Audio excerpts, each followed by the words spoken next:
Most people believe peace comes from addition, more opportunities, more connections, more openness, more availability. They believe that by keeping doors open, by remaining agreeable, by avoiding refusal, they are protecting harmony in their lives. But the Stoics understood a truth most people never confront. Peace is not created by what you accept. Peace is created by what you refuse. Before we go deeper, pause here. If you are drawn to calm strength, inner discipline, and Stoic clarity, not noise, subscribe. This channel is not for motivation.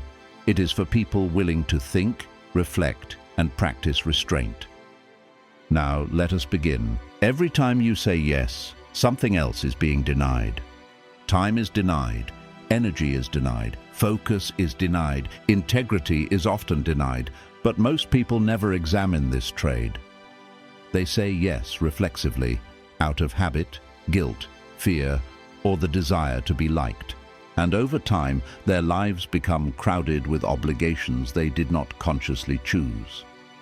Marcus Aurelius warned himself repeatedly about this exact danger, not about busyness, but about loss of direction.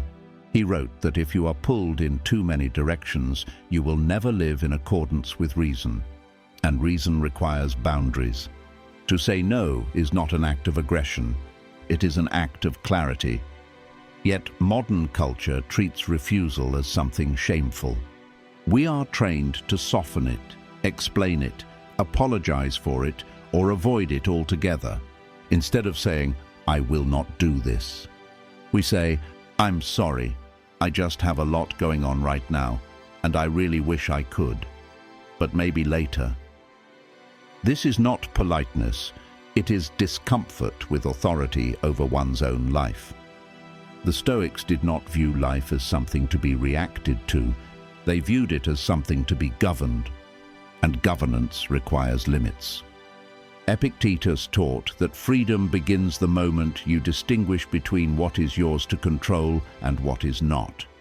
Your time is yours, your attention is yours, your energy is yours. But every unnecessary yes hands these things away, and once given, they are rarely returned. This is why people feel exhausted even when they are not physically overworked. They are not tired from effort. They are tired from leakage. Their lives are full of small concessions that never should have been made. Saying no feels uncomfortable because it exposes something most people avoid: conflict.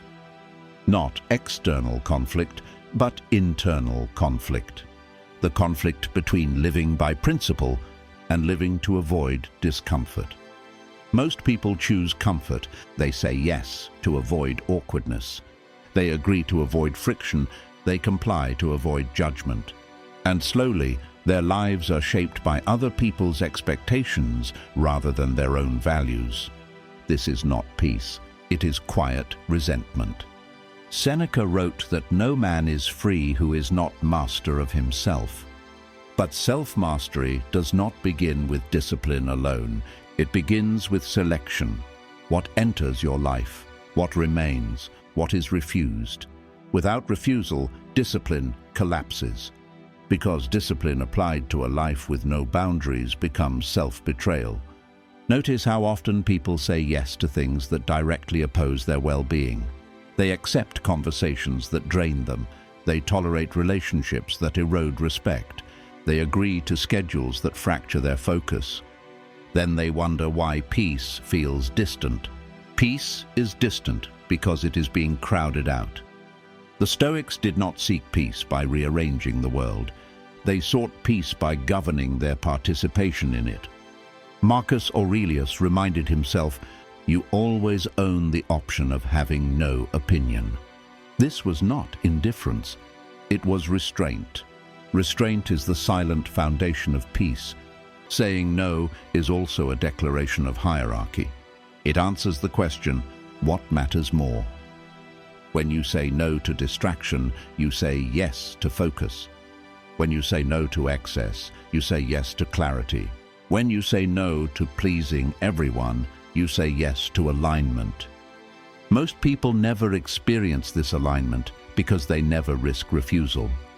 There is a false belief that saying no will isolate you. In truth, it filters your life.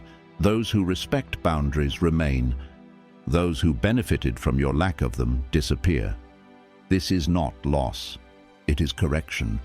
The Stoics did not measure success by popularity. They measured it by coherence, whether a person's actions aligned with their principles. Peace does not require more control over others. It requires control over access to you. Who speaks into your life? What claims your time? Which demands you honor? Without this control, even the strongest philosophy collapses under noise. To say no calmly, without explanation, is one of the hardest disciplines to develop. It feels exposed, it feels final, it feels risky, but that discomfort is the cost of sovereignty, and sovereignty is the soil where peace grows. You do not owe everyone your availability. You do not owe every request an answer. You do not owe every expectation compliance. You owe yourself alignment. The Stoics understood that inner peace is not fragile. It is protected by restraint, protected by selection, protected by refusal. So if your life feels crowded, if your mind feels restless, if your days feel fragmented, do not ask what you need to add. Ask what you need to remove. Ask where you need to say no, because peace is not found in openness without limits.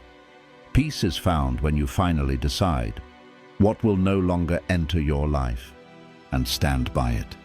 Quietly, firmly, without apology. That is Stoic peace.